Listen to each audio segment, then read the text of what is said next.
Así que el libro introductorio más asequible es este, ¿vale? Gravity, an Introduction to Einstein's General Relativity, de Hartle. Si os manejáis con esto, podéis ir ascendiendo a niveles superiores. Hay muchos más. Ya os contaré según avancemos y tal. Bueno, si habéis abierto el campus virtual, notaréis que ha aparecido una hoja con un par de problemas introductorios para ver cómo vais. Como estos ya no tendréis demasiada tarea, pues los podéis hacer de aquí para el viernes, ¿no? ¿Qué posibilidades hay? Bueno, pues vamos con los preliminares del curso. Lo primero de lo que voy a hablar es el sistema de unidades. Bueno, nos aparecerán a menudo en este curso las constantes G y C. ¿Por qué? Porque estamos hablando de gravitación y de relatividad. Esto es un curso de relatividad general y gravitación, ¿verdad? Entonces, en el sistema MKS tenemos que G es 6,6741 por 10 elevado a menos 11 newton metro cuadrado, kilogramo cuadrado. Es la constante fundamental que se conoce con menos precisión. El error va por 10 elevado a menos 5 en precisión relativa, ¿vale? Creo que es 4 o 5 por 10 elevado a menos 5. O sea que se conoce, bueno, con precisión modesta. C se conoce mucho mejor. Voy a escribir solo unos pocos decimales, ya que no voy a usar más precisión que esa jamás. Voy a quedar con 9979 por 10 elevado a 8 metros por segundo. Bueno, pues en cuanto hagamos cualquier cosa, van a salir potencias de 10 muy grandes por todas partes, muy incómodas. ¿Por qué? El problema del sistema MKS es que está pensado para la escala humana, ¿verdad? El kilogramo y el metro son unidades de nuestro entorno. Si estamos hablando de sistemas astrofísicos, son unidades que se nos quedan pequeñas, ¿de acuerdo? Entonces hay potencias de 10 por todas partes, y con el CGS lo mismo, el sistema gaussiano.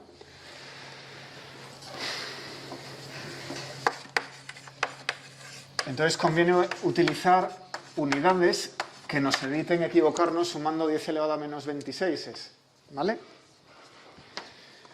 Bueno, si no sabéis mucho de sistemas de unidades, os recomiendo ver la lección 12 de mi curso de estructura de la materia. Lo tenéis en YouTube.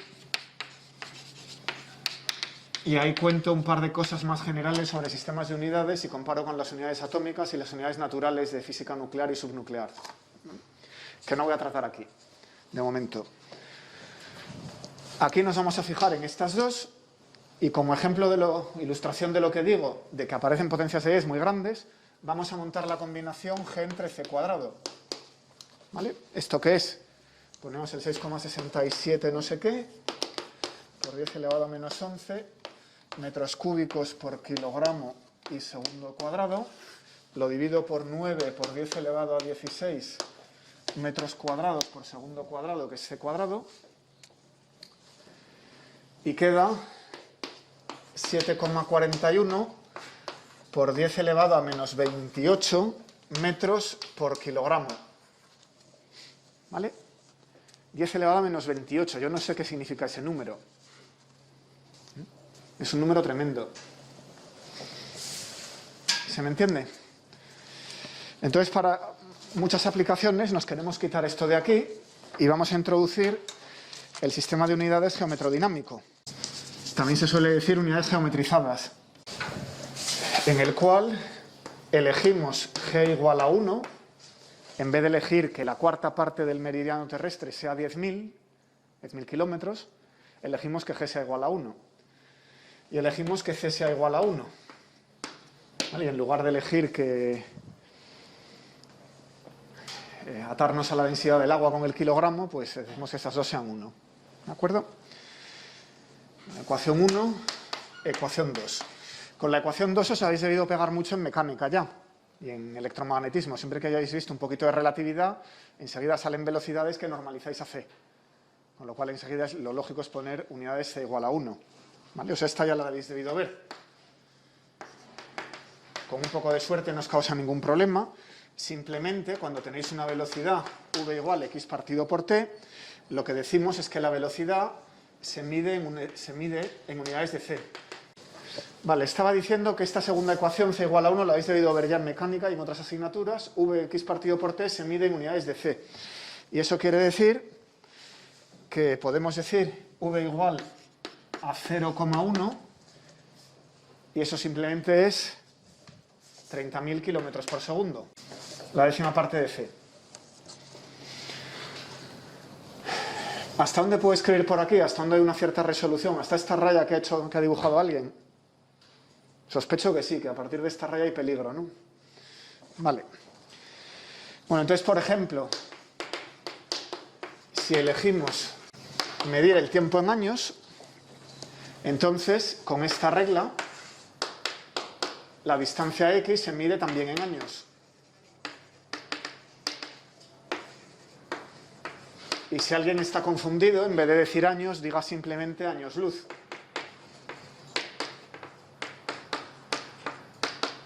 Pero no hace falta añadir la coletilla de luz. Si c es igual a 1, medimos las distancias en años. ¿Vale?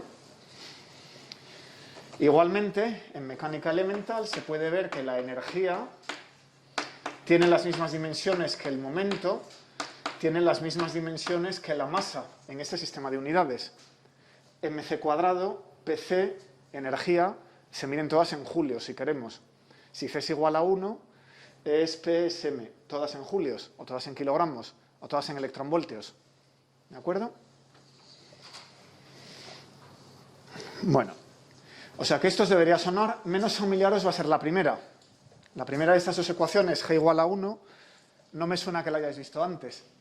Así que me voy a entretener ahí un segundo. Tenemos dos condiciones. Las ecuaciones 1 y 2, g igual a 1 y c igual a 1. Pero en mecánica tenemos tres magnitudes dimensionalmente independientes, que se suelen elegir, por ejemplo, como longitud, tiempo y masa. O sea que en ese sistema de unidades me queda un grado de libertad. Tengo que elegir las unidades de algo. No me he separado del todo del kilogramo, o del segundo, o del metro. Puedo eliminar dos de las tres, pero tengo que elegir la otra, ¿vale? O sea que hace falta una escala, que puede ser la escala de un laboratorio, la escala humana, una escala espacial, la escala de una estrella, la escala de una galaxia. Bueno, por ejemplo, si vamos a hablar de estrellas, agujeros negros y cosas por el estilo, pues una escala adecuada sería la masa del Sol. Así que podríamos dejar estas como dependientes y elegir como independiente una escala de masa. Así que decimos que la escala de masa va a ser una masa solar. ¿Vale? Como este número sale mucho, vamos a darle una vez. Viene a ser 1,98847 con un error de 7 por 10 elevado a 30 kilogramos, como habéis debido ver en el cursillo de astrofísica. Bueno, esa elección es contingente. Si hubiéramos nacido en otro sistema solar, esa escala sería distinta. Imaginemos que estamos en un sistema solar en el que la estrella correspondiente se ha comido un Júpiter más. Entonces, los habitantes de ese planeta X lo que ven es que su masa solar viene a ser 2 por 10 elevado a 30, que para hacer estimaciones de todas maneras es lo que voy a usar yo. Y voy a redondear ese 1,988 a 2. Pero lo que quiero que veáis es que estas escalas son contingentes, no son esenciales, no son necesarias. ¿De acuerdo? Se elige la que convenga. Bueno, pues por convención, para todas las formas de astrofísica estelar, nos quedamos con la masa solar. Hecho eso, G y C nos tienen que fijar el resto de las dimensiones de la mecánica. ¿Vale? Bueno, por eso digo que este sistema es seminatural. El sistema geometrodinámico no es un sistema completamente natural, es un sistema seminatural. Porque tiene elegidas a uno dos magnitudes que sí parecen ser fundamentales, salvo que empecemos a pensar en otros universos y cosas por el estilo. Estas dos G y C son constantes fundamentales de la naturaleza. Y luego tiene una dimensión mecánica que está elegida de manera contingente. ¿Vale? O sea que no es natural del todo. Se puede hacer un sistema natural del todo, que es el sistema de Planck, eligiendo aquí h barra igual a 1, eligiendo la constante de Planck igual a 1, y entonces es un sistema que es tremendo de usar. No nos es nada útil. O sea que este es el compromiso entre ser natural y ser práctico, ¿vale? Bueno, por supuesto, si estáis estudiando algún sistema tipo cosmología, a lo mejor la masa del Sol no es lo más práctico. Queréis usar la masa de la Vía Láctea, un problema de cosmología, o queréis usar una fracción importante de la masa del universo visible. Bueno, pues vamos a ver alguna consecuencia de escribir G igual a C igual a 1. Entonces, aquel G entre C cuadrado que teníamos por aquí colgando, ¿cómo queda ese G entre C cuadrado? Pues G entre C cuadrado, que era 10 elevado a menos 28, ahora es 1. ¿Vale? Bueno, entonces este 1 nos va a permitir convertir masas a longitudes. Vamos a verlo. Dejadme escribir esto ahora. Eso es 1 en el sistema geometrodinámico. Dejadme escribirlo ahora en el sistema MKS. A ver qué es esto. Entonces tenemos 7,41 por 10 elevado a menos 28 metros por kilogramo, que es aquella cantidad. Si canceláis por aquí los segundos al cuadrado, con los segundos al cuadrado y los metros cúbicos con los metros cuadrados para dejar metro por kilogramo, ¿vale? Queda esto, 10 elevado a menos 28 metros por kilogramo. Voy a pasar los metros a kilómetros, porque es el resultado. 10 elevado a menos 3 kilómetros que tiene cada metro. Y voy a poner aquí la masa solar, 1,9885 por 10 elevado a 30 kilogramos por cada masa solar.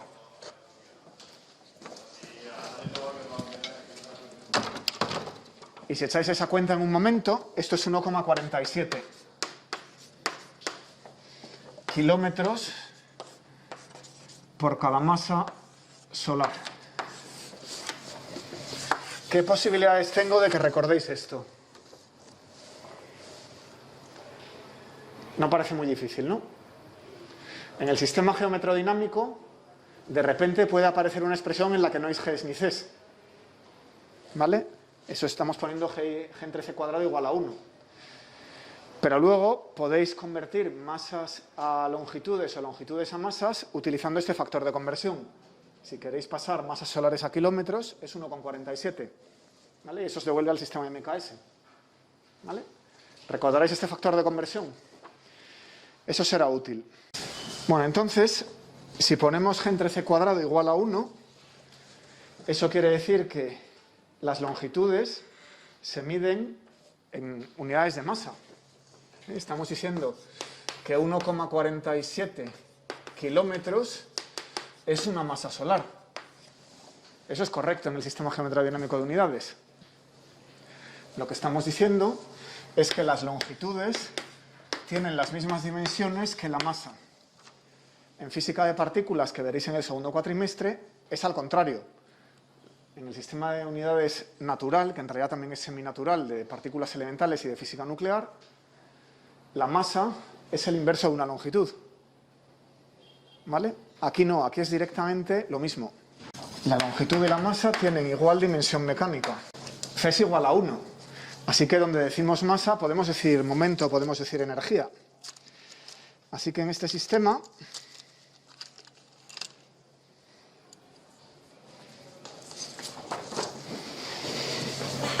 las dimensiones mecánicas de energía, momento, masa, longitud y tiempo son todas la misma.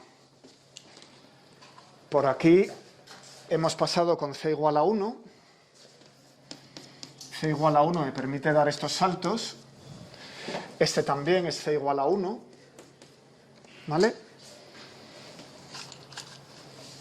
Y aquí este salto me lo permite dar G igual a 1. ¿Se ve? Bueno, pues una para vosotros. Dimensiones de la velocidad.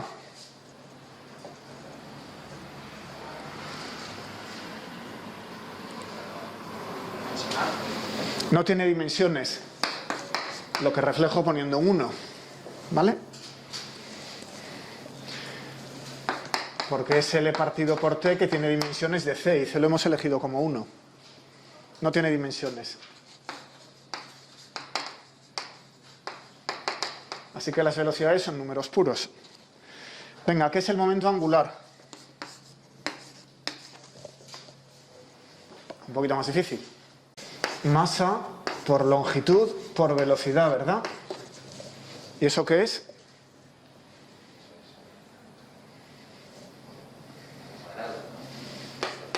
Es una longitud al cuadrado.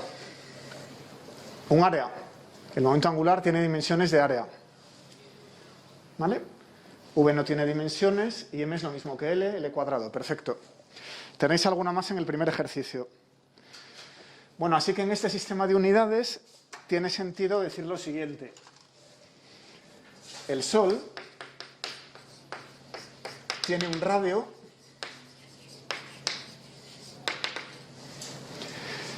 de aproximadamente... ¿Por qué aproximadamente? Porque el Sol es una bola de gas. Definir el radio requiere un poquito de trabajo. ¿De acuerdo? No vamos a entrar ahí ahora, eso es para los de astrofísica. Tiene un radio de aproximadamente 475.000 masas solares. Medimos el radio del Sol en masas solares, en lugar de darlo en kilómetros. El radio del Sol, definido adecuadamente, son unos 700.000 kilómetros. ¿Vale? Divido por 1,47 y sale esto. ¿Se ve?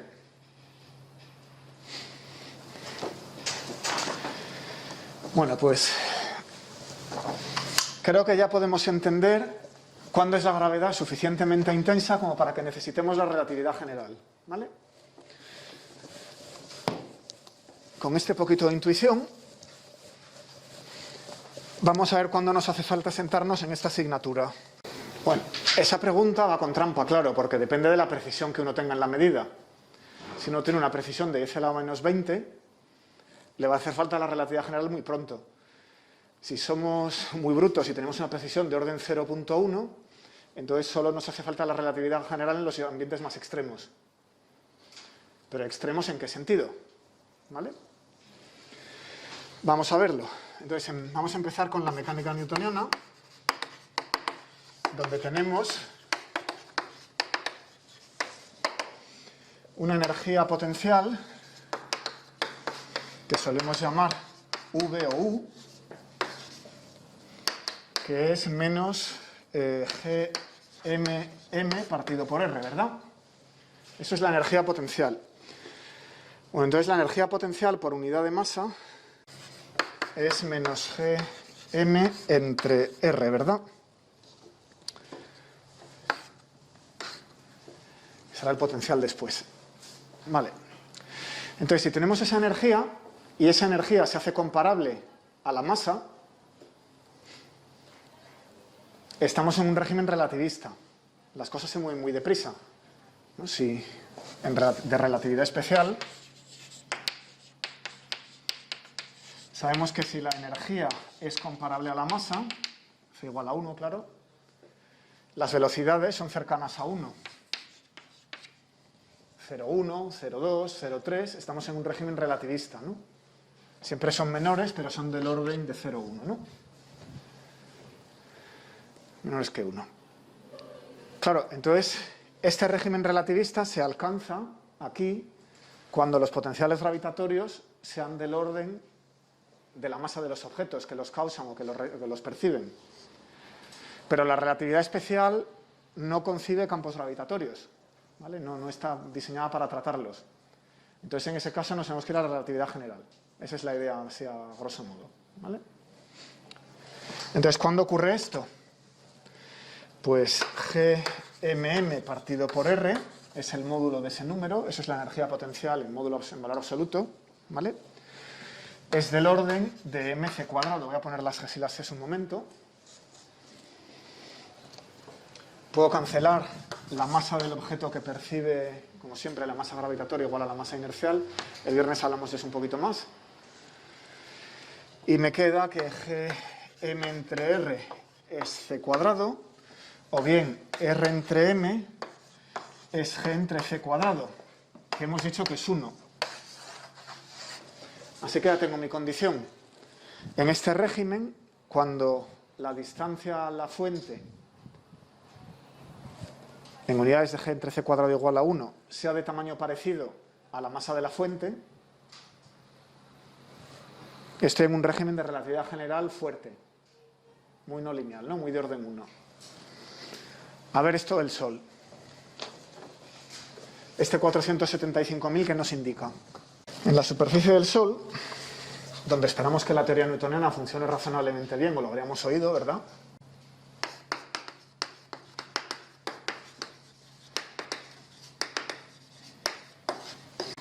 Mira, la relatividad general ahí va a ser una pequeña corrección. Tenemos que el radio solar expresado en masas solares que vemos allí es un gran número, 475.000, ¿vale? Eso está muy lejos de 1. Es mucho mayor que 1. Así que en este régimen estamos en el régimen newtoniano y la relatividad general lo que hace es perturbar el régimen newtoniano, da pequeñas correcciones. Eso es lo que pasa en el sistema solar. La relatividad general se ve por todas partes, pero siempre son correcciones para las que hace falta una cierta precisión. Los casos extremos,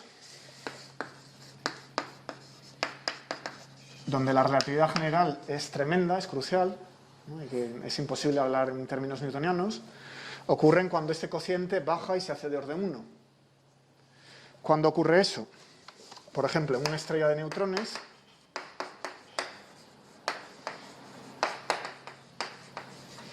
¿vale? Sabemos que el radio vienen a ser 11 kilómetros, está entre 10 y 14 más o menos. Se habla de un Manhattan, el tamaño de la isla de Manhattan en Nueva York viene a ser más o menos el tamaño de una estrella de neutrones. Y la masa típica está cerca del límite de Chandrasekhar, de las enanas blancas. Esto es 1,4 masas solares. Esa es la masa típica de una estrella de neutrones. Así que, kilómetros por masa solar, mi factor de conversión era 1,47, divido entre 1,47 kilómetros que tiene cada masa solar y queda un número puro. R entre M en unidades geometrodinámicas para este sistema viene a ser 5. Así que para una estrella de neutrones la relatividad general es muy importante porque este número está cerca de 1. ¿Se entiende? Bueno, pues se puede hacer teoría de perturbaciones. ¿En qué parámetro haríais teoría de perturbaciones?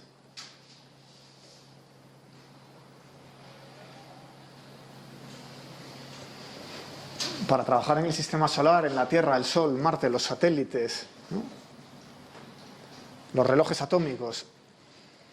¿En qué parámetro haríais teoría de perturbaciones? Parece natural coger el inverso de esto, ¿no? Se puede formular todo como una expansión en m partido por r. Así que si nos alejamos de un objeto compacto, a distancia r, el objeto tiene masa m, pues recuperaremos las cantidades de mecánica newtoniana con precisión según la cantidad de la que se trate, m partido por r, o m cuadrado partido por r cuadrado, o potencias más altas, ¿vale? Tendremos precisiones dadas por m entre r. En el caso de la superficie del Sol es 1 entre 475.000. ¿De acuerdo? Bueno. Lo siguiente que voy a hacer es recordaros el concepto de velocidad de escape, para ver otro régimen en el que sospechamos que la relatividad general va a ser importante. Esto es de primero. Un cohete va a despegar. Si su energía cinética en el instante de lanzamiento, los motores actúan durante un tiempo muy pequeño, es mayor que la energía potencial que lo retiene, V o U gravitatorio, entonces el cohete escapa como un como un bólido, ¿no? Se escapa infinito. Esto es un medio de mv cuadrado y esto es gmm partido por r. Así que la velocidad de escape es raíz de g 2m partido por r. Fácil, ¿verdad? Eso lo habéis visto en primero.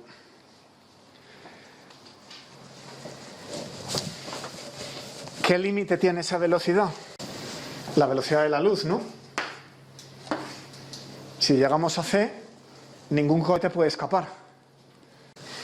C es igual a 1. Eso no puede ocurrir en teoría de la relatividad especial. Ya os adelanto que en la general tampoco.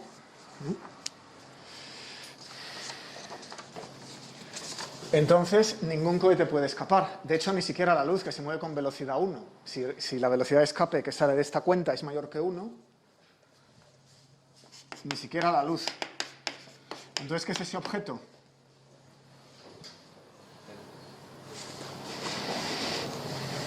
Este objeto fue propuesto por John Mitchell en 1783. Este hombre es el mismo de los terremotos. Hacia 1760 se dio cuenta que los terremotos debían ser ondas elásticas por debajo de la Tierra. El que vale para algo vale para todo. Bueno, nadie le hizo mucho caso. Es una curiosidad. Laplace, en 1796, los llamó corps obscurs, cuerpos oscuros. Evidentemente, la luz no sale de ellos. ¿Vale? Claro, esta cadena de razonamiento está basada en objetos que se mueven como partículas, objetos mecánicos que escapan. O sea que es ideal para la teoría corpuscular de la luz que defendía Newton. Así que se entiende que hacia 1700 y pico pensaran en estos términos. Pero en el siglo XIX la óptica estaba dominada por la nueva ola, que eran las teorías ondulatorias, ¿no? O sea que en el siglo XIX esta idea se olvida, porque estamos pensando en términos de la luz como bolitas que escapan de algo, hasta que no aparece la relatividad y la física cuántica no se recupera la idea. En los años 20 y 30 nadie se creía nada de esto, era algo muy raro. Realmente hasta los 60 no se tomó en serio, y el nombre que tiene hoy, agujero negro, se lo dio Archibald Wheeler. De nuevo, el que vale para una cosa vale para muchas, de los que trabajaron, si no me equivoco, en el proyecto de la bomba de hidrógeno estadounidense. Y tuvo alumnos de doctorado tipo Feynman y tal, o sea, una figura. Total, que en este epígrafe me interesa porque es el que inventó el concepto, el término moderno, perdón, el concepto de agujero negro, ¿vale? Es el que acertó con el nombre, que es el que ha cuajado. Bueno, si ponemos g igual a 1 igual a c, ¿qué es esta condición? Así que el agujero negro, de momento, nos va a ser un cuerpo del que no escapa la luz. Y claro, eso nos mete en el régimen relativista. Es un sistema gravitatorio relativista, así que hace falta relatividad general para hablar de ellos. Si ponemos g igual a 1 igual a c, entonces esta g se va a 1, con lo cual, si la raíz de 2m partido por r es mayor que 1, vamos a poner r mayúscula como el radio del cuerpo del objeto compacto, porque muy a menudo usamos r para la distancia al cuerpo, ¿verdad? Entonces, r es menor que 2m. Si se cumple esa condición, que en unidades geometrodinámicas el radio del objeto cae por debajo de 2m, entendemos que ni la luz puede salir de ahí. O sea que eso es lo que nos caracteriza un agujero negro esférico, ¿vale? Intuitivamente. Bueno, ¿cuánto se tendría que comprimir el Sol para que la luz no pudiera escapar de su superficie? La masa del Sol es una masa solar y su radio hemos dicho que son 475.000 masas solares, así que esta condición no se cumple para el Sol, la luz sale del Sol sin ningún problema. Pero podemos imaginar que el Sol se enfría y se contrae. ¿Cuánto se tendría que contraer? Sabemos que pasa por una serie de fases, enana blanca, o una estrella mayor podría tener una explosión de supernova y dar una estrella de neutrones, etc. Experimento mental, lo comprimimos. ¿Cuánto hay que comprimirlo para que se cumpla esa condición? Pues hemos dicho que el factor de conversión era 1,47 entre masas solares y kilómetros, ¿no? Hay un 2. O sea que si pongo 1,47 por 2 sale más o menos 3. Si el radio del Sol fuera menor que 3 kilómetros, entonces el Sol sería un agujero negro, ¿vale? Un agujero negro de una masa solar tiene 3 kilómetros de radio. ¿Se entiende? Bueno, en el segundo cuatrimestre tenéis otro sistema donde se utiliza la relatividad general con generosidad, que es la cosmología. No sé si todos la habéis cogido. Como está separada en un cuatrimestre independiente, en este cursillo casi no voy a dar cosmología. Algún ejemplo a lo mejor, pero se lo dejo al profesor del segundo cuatrimestre. O sea que los ejemplos que vamos a usar, sobre todo, las métricas en las que nos vamos a entretener y tal, van a ser correspondientes a objetos compactos. Si hablaremos más de estrellas de neutrones, hablaremos más de agujeros negros, ondas gravitacionales producidas en sus colisiones y correcciones a la mecánica newtoniana en el sistema solar. ¿Vale? Ese es nuestro plan de acción. De todas maneras, vamos a comentar por qué en cosmología conviene usar relatividad general. Hay varias razones que se dan allí, pero claro, según esto, no os debería acabar de cuadrar, porque el radio del universo es tremendo, y estamos diciendo que el radio aquí es pequeño, ¿no? Es una condición de radio menor que la masa. Entonces, voy a daros un argumento así heurístico de dónde, en qué escalas en cosmología debéis volver a esperar que la relatividad general es importante. ¿Vale? Bueno, ¿qué vale la densidad del universo? Esto se ve en ese cursillo. En promedio, evidentemente, la densidad del universo es muy distinta aquí, que estoy yo. Pasamos de 0 a 1 y pico, una milésima a 1 y pico. Entonces, en promedio, vienen a ser 5 protones por metro cúbico. ¿De dónde viene esto? Ya lo veréis. ¿Vale? O si queréis, en el sistema MKS, 9,9 por 10 elevado a menos 27 kilogramos por metro cúbico. Así que eso parece muy pequeño. O sea que masas de este tipo deberían dar lugar a radios donde la relatividad general es importante, muy pequeños también. ¿Vale? Claro, ¿qué pasa? Si cogemos una esfera de radio R, el radio crece con R, pero la masa crece con R cubo. Entonces, si cogéis una esfera alrededor de cualquier punto, el ombligo que más os guste, ponéis ahí el centro del universo y empezáis a coger esferas de tamaño cada vez mayor, ¿vale? Vamos a construir esa cantidad. M partido por R es 4/3 de R cuadrado pi y la densidad, ¿vale?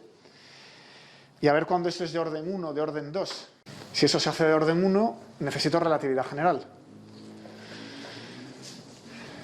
Pues cabe por aquí. Para radios del orden de la raíz de 3 entre 4 pi rho, me voy a ir al MKS, así que os aburro. 3 entre 4 pi por 9 por 10 elevado a menos 27 kilos por metro cúbico. Factor de conversión 1 entre 1,47 kilómetros que tiene cada masa solar. Así podemos ir pensando en un sistema más sencillo. Eso es G entre C cuadrado. Siempre lo utilizo para convertir longitudes a masas. La masa solar, como aquí lo tengo en kilogramos, necesito eliminar la masa solar. Vamos a poner aquí otra vez el 2 por 10 elevado a 30 kilos que tiene cada masa solar. Y finalmente 10 elevado a menos 3 kilómetros por metro. Porque me doy cuenta que aquí lo tengo en metros y aquí en kilómetros. Bueno, ¿cómo queda la cosa? La raíz de 2,4 por 10 elevado a 52 metros cuadrados, que es lo mismo que 1,5 por 10 elevado a 26 metros. De nuevo, ese es un número que no comprendo. Voy a utilizar el megaparsec que habréis visto en astrofísica, que es 3,0 no sé qué, 86 por 10 elevado a 22 metros. No voy a explicar lo que es un megaparsec, asumo que lo recordáis. Y entonces, bueno, de 22 a 26 me hace falta un 1000, lo voy a pasar a gigaparsec realmente. Esto es del orden del gigaparsec, creo que salen 5 gigaparsec. ¿Vale? La escala del gigaparsec, cuando estéis a tamaños del orden de 1, un gigaparsec, requiere la relatividad general en cosmología, así de claro. ¿Vale? Bueno, eso es yendo muy atrás en el tiempo. El tamaño del universo en el sentido del inverso del tiempo de Hubble, el tiempo que ha pasado desde el Big Bang, en un sentido que ya veréis, era 14 gigaparsec. ¿Vale? O sea que si veis cosmología muy hacia atrás, un porcentaje no despreciable de la evolución del universo, la relatividad general es muy importante. Se formula todo en términos de relatividad general. ¿De acuerdo? 14 gigaparsec es una manera de dar la edad del universo, ¿vale? Bueno, pues cierre el epígrafe. Vamos a parar 2 minutos. A ver si hay alguna pregunta. Bueno, vamos a darle otra vuelta. Seguimos con el repaso. Y ahora lo que vamos a hacer es un poquito de potencial gravitatorio newtoniano. Claro, pasa lo siguiente. En el curso de mecánica se ve con mucho detalle el movimiento de una partícula en el potencial newtoniano. ¿Vale? El potencial del Sol es el movimiento de los planetas, ¿verdad? Os he puesto unos vídeos de repaso que no voy a repetir en el campus virtual para que todo el mundo sepa por dónde van las cosas, ¿no? Con las cónicas y tal. De manera que no tengo que volver a explicar qué es una hipérbola, qué es una elipse, cómo es el movimiento, bueno, las cantidades conservadas y tal. Eso lo habéis visto y lo habéis aprobado, si no, no estaríais aquí. Después habéis visto en electromagnetismo, con mucho detalle, cómo es el potencial de un sistema electromagnético. Pero justo esto lo tenéis un poco cogido con pinzas, que es la teoría del potencial newtoniano gravitatorio. Dado una fuente, cómo es el campo gravitatorio asociado a esa fuente. Así que le voy a dar una vuelta, aunque igual en física de primero o en astrofísica os han contado un poquito, lo voy a igualar. ¿De acuerdo? Bueno, entonces tenemos una partícula de masa m inmersa en un potencial gravitatorio. ¿Qué es ese potencial? Bueno, pues sabemos que la energía, esto es una energía, así que la podéis medir en julios, es menos g, la masa m de la partícula, veces la suma sobre k de todas las masas que crean ese potencial. ¿Vale? ¿De dónde salía esto? Recuerdo que es de la ley de Newton 1 entre r cuadrado, que la comprobó Cavendish con mucha precisión, y de lo que hablaremos en otro infinitésimo el viernes. ¿Vale? Es una fuerza conservativa, se deriva de un potencial, el potencial era este. Eso lo deberíais saber. Si cambiamos la integral, o sea, la suma por una integral sobre una distribución continua, esto es menos g por m por la integral de la densidad de 3r' dividido por r menos r'. El punto r' es donde está la fuente, el punto r donde está el cuerpo prueba, r menos r' es la distancia entre los dos. Y ahora quitamos la masa, todo lo demás, que es la energía por unidad de masa, es el potencial gravitatorio, que es de lo que estamos hablando. Esto es la energía gravitatoria y eso es el potencial. O sea que la energía es el potencial multiplicado por la masa. Bien, lo de siempre. La ecuación de movimiento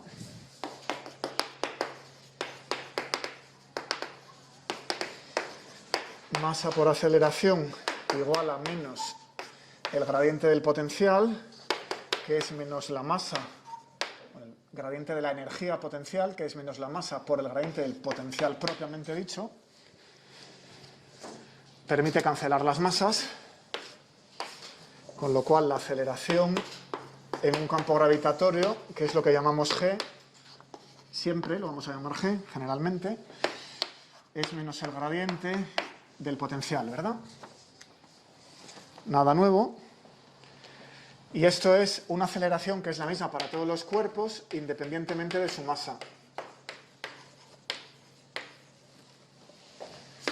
Que es menos G, integral de la densidad. Como hay un gradiente, hay que sacar el gradiente de esta cantidad, cosa que habéis aprendido a hacer en cálculo. Y queda R menos R' dividido por R menos R' al cubo, integrado sobre R'. ¿Qué pasa si la fuente es también una masa puntual?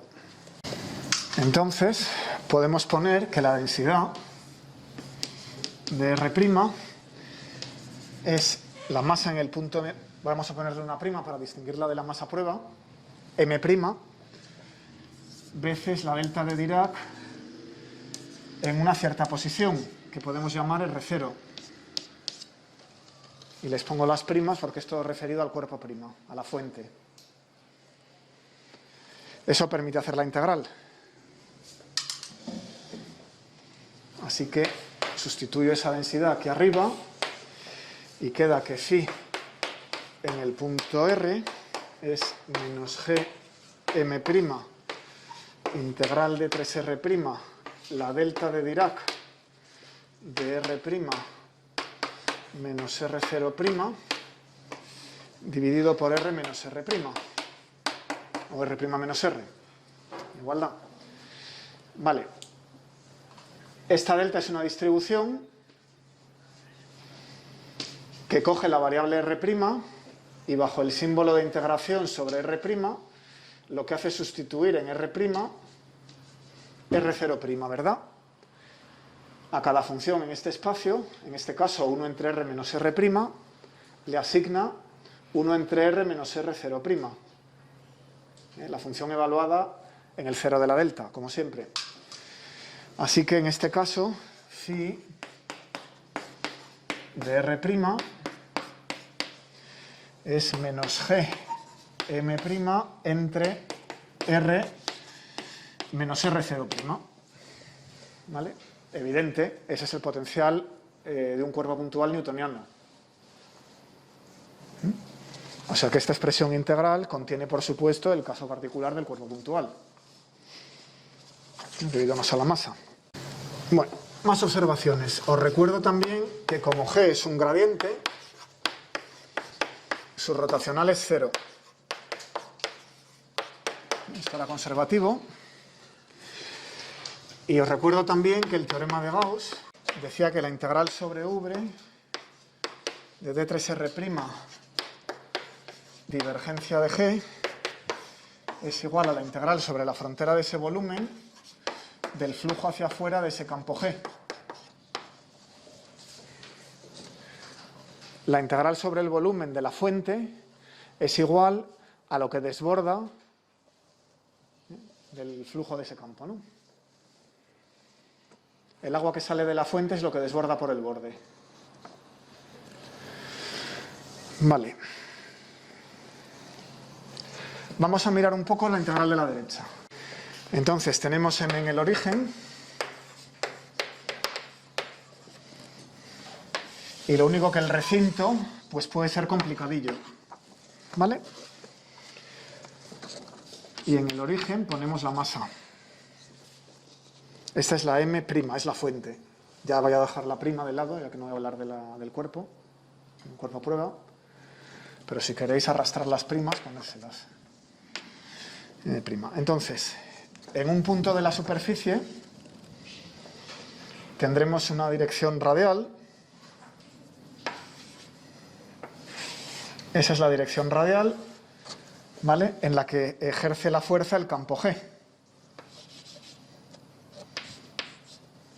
La aceleración de la gravedad va hacia adentro ahí.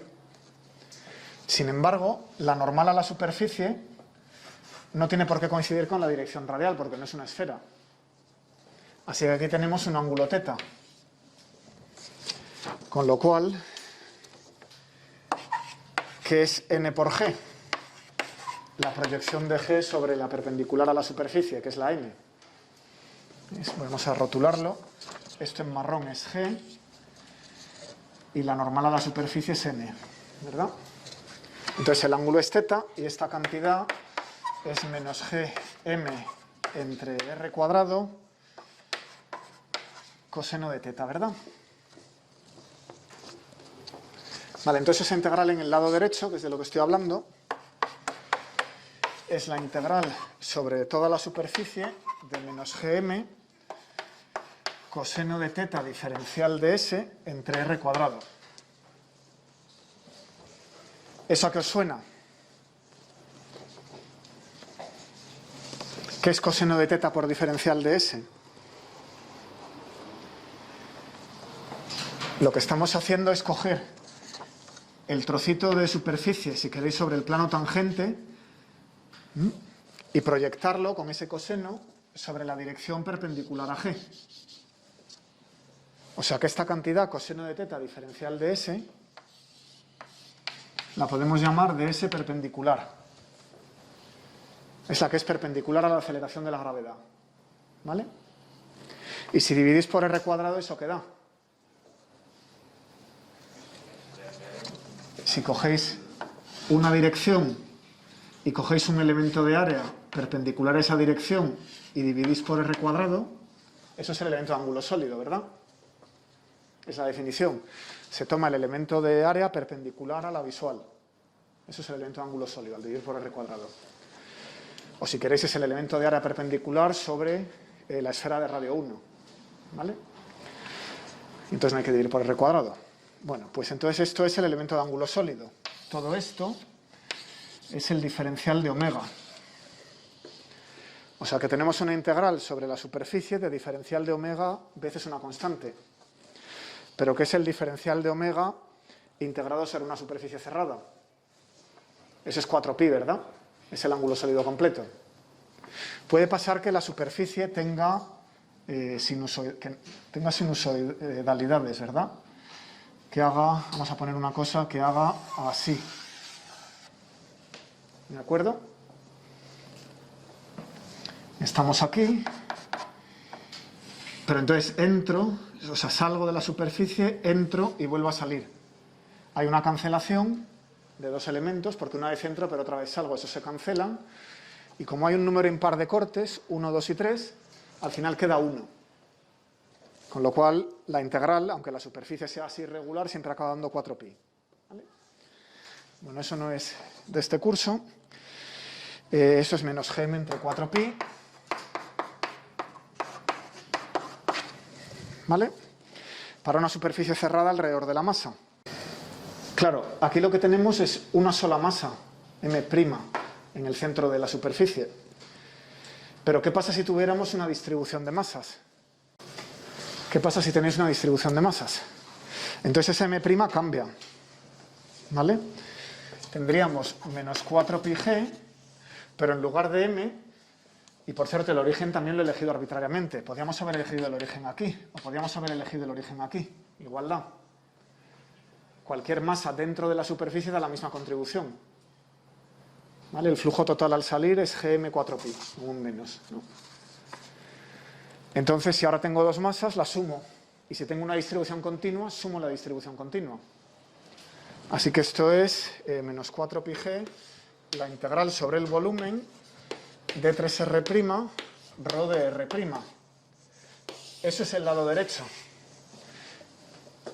Ya hemos reducido eso a una integral de volumen. Y ahora comparamos con el lado izquierdo. Y entonces vemos que la divergencia de g es menos 4pi g-rho, ¿verdad?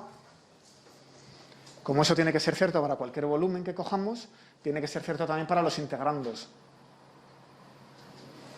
Así que esta divergencia de g que tenemos por aquí tiene que ser igual a este menos 4πg por rho. ¿Vale? Bueno, pero g era el gradiente de la phi con un signo menos. O sea que esto es lo mismo que el laplaciano del potencial. ¿Y eso qué es? Es la ecuación de Poisson, ¿verdad? Igual que en electromagnetismo.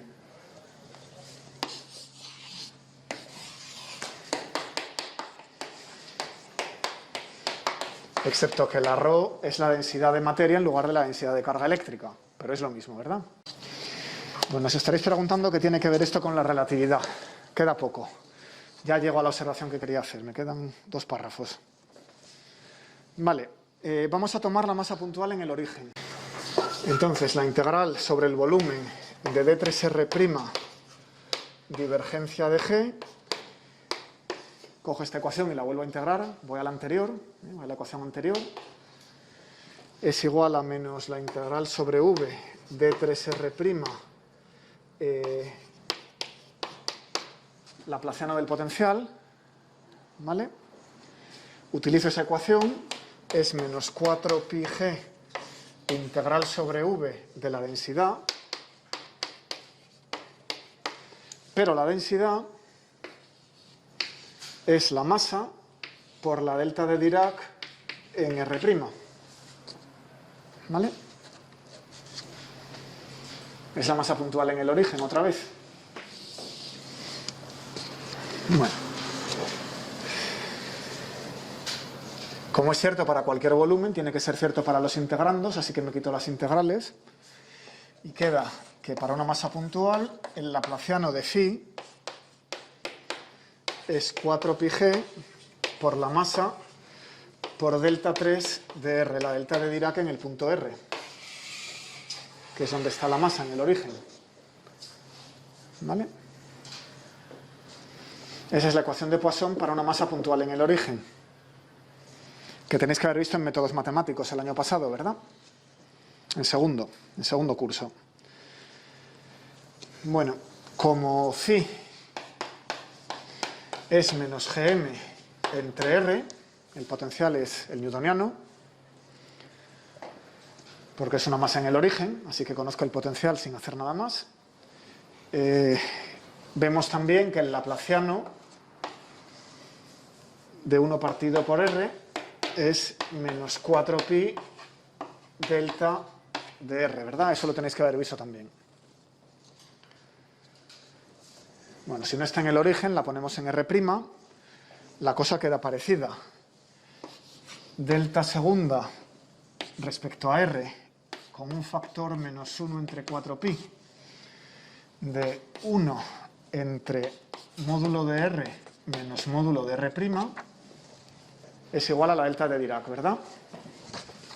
Una manera de caracterizar la delta de Dirac es como el laplaciano de 1 partido por R, ¿vale?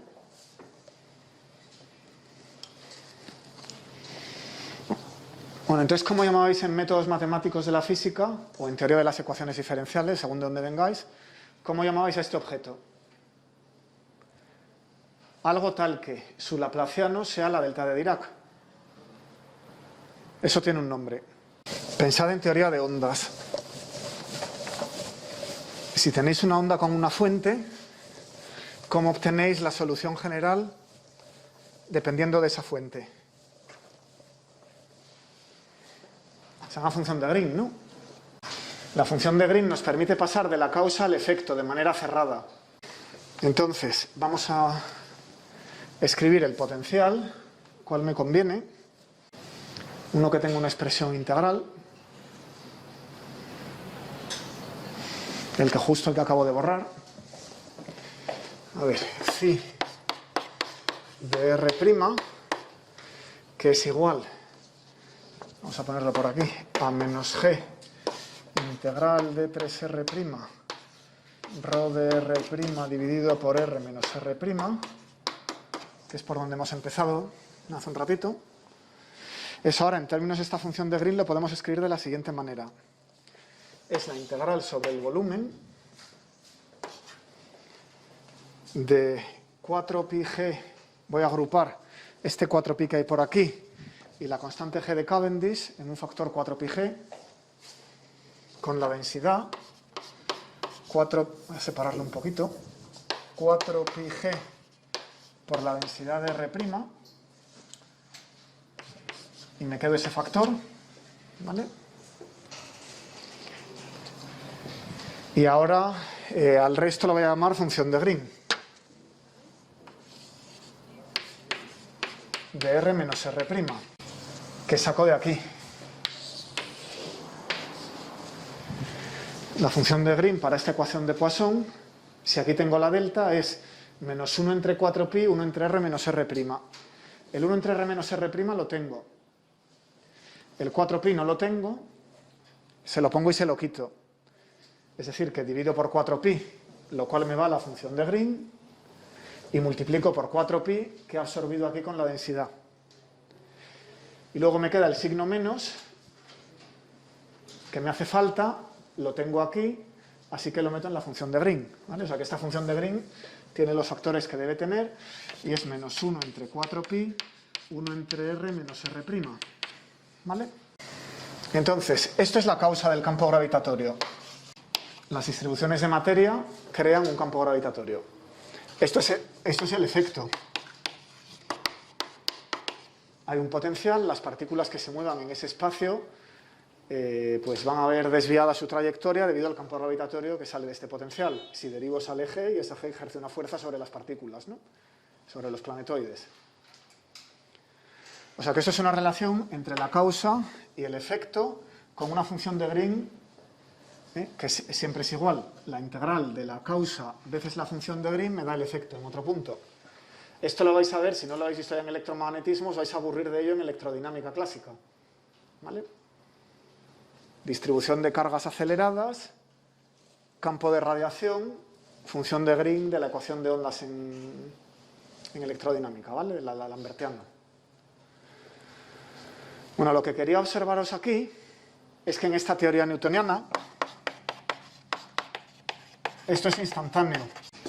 La función de Green no depende del tiempo.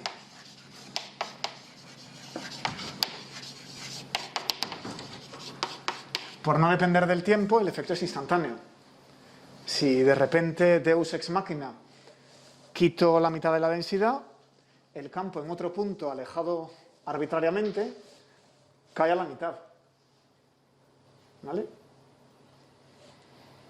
Y lo hace instantáneamente. Eso no casa con la relatividad especial. Hay algo que va de la causa al efecto a velocidad mayor que la de la luz, de hecho a velocidad infinita. Así que toda esta teoría tan mona de la gravitación newtoniana es instantánea. Entonces tiene un problema con la relatividad especial. Déjame poner los tiempos para darle más al clavo. De R y T tiene que ser una integral sobre los tiempos anteriores, sobre el volumen de la fuente, de una función de Green que dependa de la diferencia de tiempos entre la causa y el efecto, algo así. Eso es lo que esperaríamos en electrodinámica. En una antena causa una aceleración a un sistema de cargas, la distribución de densidad de carga depende del tiempo y por ahí tengo un potencial retardado en otro sitio. En el potencial añadimos el tiempo y lo que pasa es que esta función de Green es instantánea. Así que esto nos causa un problema con la relatividad especial. Y lo dejamos aquí por hoy.